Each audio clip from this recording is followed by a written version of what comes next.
Assalamualaikum warahmatullahi wabarakatuh. Alhamdulillah bin nasta'in. Allahumma salli ala Muhammad wa ala ali Muhammad.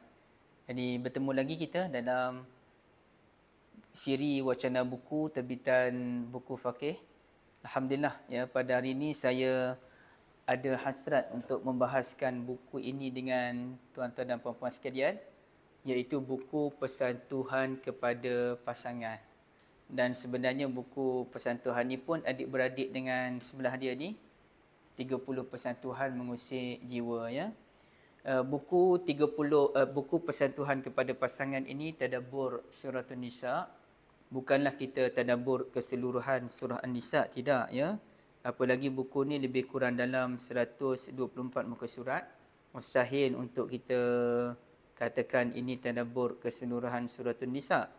Dan buku ini telah ditulis oleh dua orang sahabat saya, iaitu Dr. Siti Sarah Izham dan juga Ustazah Nuraini Syahbuddin. Jadi Dr. Sarah pensyarah dalam bidang UiTM dan beliau PhD dalam bidang kajian Al-Quran. Manakala Ustazah Nuraini Syahbuddin merupakan graduan daripada Universiti Islam Antarabangsa Pagoh.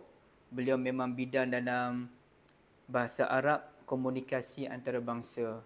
Dan mungkin tuan-tuan dan puan-puan kenal Ustazah Nuraini Syahbuddin dengan terkenal dengan tulisan indahnya dalam Journaling Bonda. Jadi kedua-dua ini, sama ada Ustazah Nuraini ataupun Dr. Sarah, ada kemampuan dalam bidang Al-Quranul Karim. Dan saya sendiri telah menyemak buku ini sebelum diterbitkan. Kita sebelum buku ini diterbitkan pun saya bincang dengan mereka apa isi yang perlu dimuatkan. Dan kemudiannya saya edit, saya yang semak isi-isi yang ada, dan saya rasa saya ada kelayakan untuk membahaskan buku Pesan Tuhan kepada Pasangan, tadabbur surah An-Nisa. Tuan-tuan dan puan-puan dirahmati Allah sekalian, banyak sebenarnya isu dalam surah An-Nisa yang boleh kita bahaskan sebenarnya. Di samping itu ada beberapa isu yang kita anggap sebagai kontroversial. Ada beberapa isu yang sering digunakan oleh golongan feminis ataupun lain-lain. Antaranya kalau kita sebutkan isu berpoligami.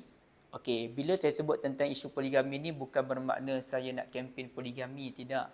Tapi saya nak kempen kita memahami Al-Quranul Karim mengikut fahaman ulama secara sahih, ya. Yang mana sebagai contoh, kalau kita lihat dalam Al-Quranul Karim, Al-Quran ada menyatakan fa-in khiftum alla ta'dilu fawahidatan. Okey. Ini dalam ayat yang ketiga surah An-Nisa. Fa-in khiftum alla ta'dilu. Okey. Kata Allah Azza wa Jalla, jika kamu takut tidak mampu berlaku adil apabila berkahwin masna wa sulasa wa ruba', kahwin 2, 3 ataupun 4, fawahidatan, maka kahwin seorang cukuplah, kata Allah. Ataupun au ma malakat aimanukum, ataupun kita zaman dulu ada hamba amdi kan, boleh halal untuk seorang tuan melakukan hubungan dengan hamba amdinya, kerana hamba amdi itu pun ibarat isteri sebenarnya. Baik, tapi itu bukan isu kita. Dan ini pada ayat yang ketiga. Kemudian kita perhatikan pula pada ayat yang keempat, kata Allah pada ayat 129 kalau saya tak silap, kata Allah walan tastati'u, sekejap ya. Okey, walan tastati'u, apa walan tastati'u? Okey, tastati'u an ta'dilu bainan nisa walau harastum. Okey. Kata Allah Azza wa Jalla dalam ayat 129, dan kamu tidak mampu berlaku adil. Kamu tidak mampu berlaku adil antara isteri-isteri kamu walaupun kamu berusaha untuk berlaku adil. Jadi di sini kata golongan yang anti poligami, bahawasanya ayat Al-Quran yang pertama kata jika kamu takut tidak mampu berlaku adil, kahwin seorang sudah cukup, fawahidatan. Tapi kemudiannya dalam ayat-ayat akhir surah An-Nisa, Allah Ta'ala sendiri menegaskan, kamu tidak akan mampu berlaku adil. Sehubungan itu, kamu hanya boleh berkahwin seorang je kerana realitinya manusia tidak mampu berlaku adil. Jadi mereka kata sebenarnya Islam tidak membenarkan poligami pun kerana kita tidak mampu berlaku adil. Okay. Sebenarnya kata ulama, bila saya rujuk dalam tafsir, ulama menyatakan kedua-dua ayat itu sebenarnya berbicara tentang keadilan daripada konsep yang berbeza. Konsep yang pertama keadilan ini, okay, al-adl dalam ayat yang pertama merujuk kepada adil daripada sudut zahiriyah. Secara zahirnya kita perlu berlaku adil. Artinya kalau suami itu dia kahwin 2 ataupun 3, dia mesti memberikan hak yang sama dan sesuai antara isterinya. Kalau isterinya dapat hadiah, isteri yang lain pun dapat hadiah. Hadiah tu tak semestinya hadiah yang sama, tapi kedua-duanya mesti mendapat hadiah dan nilai hadiah itu pun mesti sama. Dia maknanya kita tak boleh isteri yang pertama kita dapat hadiah yang harga murah-murah, isteri kedua hadiah harga mahal. Itu tak boleh lah. Okey, itu keadilan. Keadilan itu mesti kita tegakkan. Kalau kita tak mampu berlaku adil secara zahiriah tadi, maka kahwin seorang sudah mencukupi. Manakala yang kedua pula, tuan-tuan dan rahmati Allah sekalian, an-ta'dilu di sini dia merujuk kepada kasih sayang. Dan realitinya kata Allah Azza wa Jal, perasaan kasih sayang ni bukan suami terhadap isteri-isterinya sahaja. Bahkan ibu bapa yang memiliki ramai anak, 5-6 orang anak pun, sukar untuk ibu bapa memberikan kasih sayang yang sama dengan 5-6 orang anaknya. Pasti ada salah seorang daripada anaknya yang lebih dikasihi berbanding dengan anak yang lain. Jadi itu maksud Allah Azza wa Jalla dalam ayat ini menurut kata ulama. Okey, tapi ini sebagai mukadimah sahaja.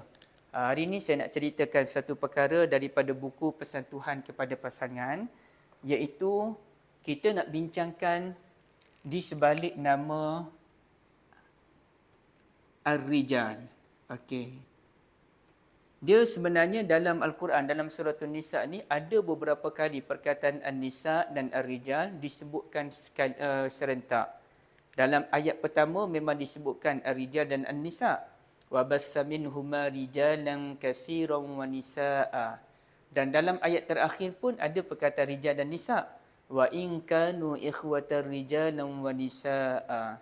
Dan ada lagi lah seingat saya dalam 7 kali ikut perkataan rijal dan nisa disebutkan bergandingan dalam surah ini, termasuk ayat yang paling masyhur, ar-rijalu qawwamuna 'alan nisa. Dan ada beberapa ayat pula yang didapati hanya mengemukakan nama an-nisa tanpa ar-rijal. Kalau rijal tanpa nisa tak ada, tapi kalau nama an-nisa tanpa ar-rijal memang ada dalam beberapa ayat. Jadi surah ini uniknya memang dinamakan sebagai surah An-Nisa. Sedangkan tidak ada pun surah dalam Al-Quran dinamakan suratul Rijal. Baik, sekarang ni kita nak faham kenapa lelaki dinamakan Ar-Rijal. Dalam keadaan kalau kita perhatikan dalam ayat yang terakhir tuan-tuan sekalian, okey, ayat yang terakhir berbunyi begini. Wa in kanu ikhwatar rijalan wa nisaa, ikhwatar rijalan wa nisaa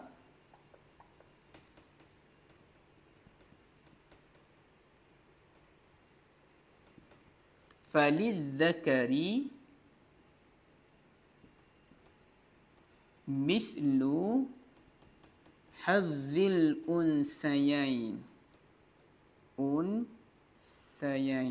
Okey. Maaflah tulisan yang tak berapa cantik ni kan. Okey, wa in kanu ikhwatar rijalan wa nisaan falidzakari mislu hazzil unsayain. Di sini teman-teman, tuan-tuan dirahmati Allah sekalian, kita mendapati adanya 2 perkataan yang merujuk kepada rijal, iaitu perkataan rijal kepada lelaki, iaitu rijalan dan juga az-zakaru. Jadi rijal tu lelaki, az-zakaru pun lelaki. Dan ada 2 perkataan merujuk kepada perempuan, iaitu nisa dan juga unsaya ataupun unsayain. Jadi ini menunjukkan ada beza antara lelaki rijal dengan lelaki az-zakaru. Ada beza antara wanita nisa dengan wanita al-unsa. Walaysa az-zakaru kal-unsa, kan? Dalam surah Ali Imran. Jadi sekarang ni apakah beza antara ar-rijal dengan az-zakar? Kenapakah lelaki dinamakan sebagai az-zakaru? Dan dalam ayat yang lain, kenapakah lelaki dinamakan sebagai ar-rijal? Okey, baik, begini. Lelaki dinamakan sebagai az-zakaru kerana antara maksud az-zakaru ini adalah kuat, gagah. Jadi, sesuai dengan fizikal lelaki secara umumnya adalah lelaki ni dia ada kekuatan daripada sudut fizikal. Maka lelaki dinamakan sebagai az-zakaru. Kalau wanita tu dinamakan al-unsa kerana maksud unsa adalah kelembutan. Sesuai dengan fizikalnya lembut dibandingkan dengan lelaki. Kata Tuan Guru Ni Aziz, Tuan Guru Ni Abdul Aziz rahmatullahi alaih, itu secara umum. Tanpa menafikan bila wanita tu dia pun training, dia pun buat latihan, dia pun jadi kuat, itu cerita lain lah. Baik, asasnya begitu. Dan yang keduanya, kenapakah lelaki dinamakan ar-rijal? Okey. Jadi bila kita lihat perkataan ar-rijal ni sebenarnya mengingatkan kita kepada satu perkataan lain. Ar-rijal ni artinya rajulun. Rajulun. Satu lagi perkataan yang dekat dengan rajulun adalah rijlun. Rijlun. Okey, apa maksud rijlun? Rijlun maksudnya kaki. Ya, kaki. Okey. So ada kaitan ke antara rajulun dengan rijlun? Rajulun lelaki, rijlun kaki. Ada kaitan. Kerana kaki ini merupakan lambang kekuatan. Lambang kekuatan itu boleh dilihat daripada dua aspek sekurang-kurangnya. Satunya tendangan. Kalau dibandingkan antara tumbukan dengan tendangan, pastilah tendangan lebih kuat daripada tumbukan. Bukan? Okey. Dan yang keduanya adalah rijlun ini kaki merujuk kepada orang yang bekerja, orang yang berusaha. Jadi orang yang bekerja ke sana ke sini, jadi berdiri dengan kaki sendiri. Artinya orang yang memang memang orang yang berusaha, orang yang memang kuat bekerja. Jadi lelaki itu dinamakan sebagai ar-rijal ataupun rajulun kerana dia merupakan kerana lelaki ataupun suami terutamanya mesti kuat bekerja untuk menanggung keluarga, mesti kuat bekerja untuk negara, mesti kuat bekerja untuk institusi ataupun mana-mana agensi tempat dia bekerja. Itu rahsia di sebalik nama ar-rijal. Jadi bila kita baca ayatul Quran, ar-rijalu qawwamuna 'alan nisa, suami yang benar-benar ada jiwa kelelakian. Qawwamun mestilah benar-benar bertanggungjawab terhadap isterinya yang dinamakan sebagai an-nisa. Manakala perkataan an-nisa nanti saya ceritakan tuan-tuan sekalian. Pada masa yang akan datang, insya-Allah ada kesempatan saya nak ceritakan pada tuan-tuan sekalian 5 nama yang dikaitkan dengan isteri, iaitu an-nisa, dan ada lagi 4 yang lain insya-Allah. Jadi untuk akhirnya sekali lagi saya nak sebutkan pada tuan-tuan dan puan-puan sekalian, apa kata kalau tuan-tuan dapatkan buku Pesan Tuhan kepada Pasangan Tadabbur Suratun Nisa, harganya tidak mahal. Harga buku ni dengan tulisan yang cantik daripada Ustazah Aini dan juga maklumat yang menarik dibawakan oleh Dr. Sarah. Saya memang jujurnya terkejut dengan persembahan Dr. Sarah dalam buku ini yang amat-amat menarik. Dan saya pun seringkali membaca buku ini untuk mendapat idea, terutamanya daripada sudut perbahasan bahasa. Jadi hanya RM28. Ya. Jadi insya-Allah siapa yang mahu boleh dapatkan buku ini. Dan jangan lupa 2 kawannya di belakang, iaitu 30 pesan Tuhan yang mengusik jiwa dan juga 30 fakta unik dalam Al-Quran. Allah Alam, kita jumpa lagi.